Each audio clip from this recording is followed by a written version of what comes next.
Pushpa Pushpa Pushpa Pushpa Pushparaj Pushpa Pushpa Pushpa Pushpa Pushpa Pushparaj Pushpa Pushpa Pushpa line లో ఉంటారా పుష్ప పుష్పరాజ్ పుష్ప పుష్ప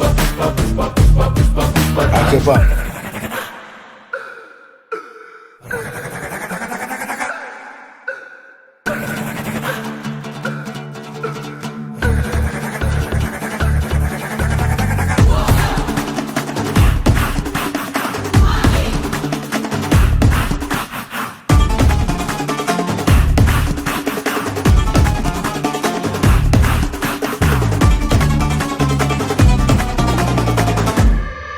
ఆడు కాలు మీద కాలేసి కూసున్నాడంటే బండరాయి కూడా బంగారు సింహాసనమంట వేరే సింహాసనమేదైనా మట్టి బండరాయంట ఆడు చేతిలోన తీయేసి మాటిచ్చాడంటే తుపాకిలోచి తూట దూసుకెళ్ళినట్టే ఆ తూట లాగే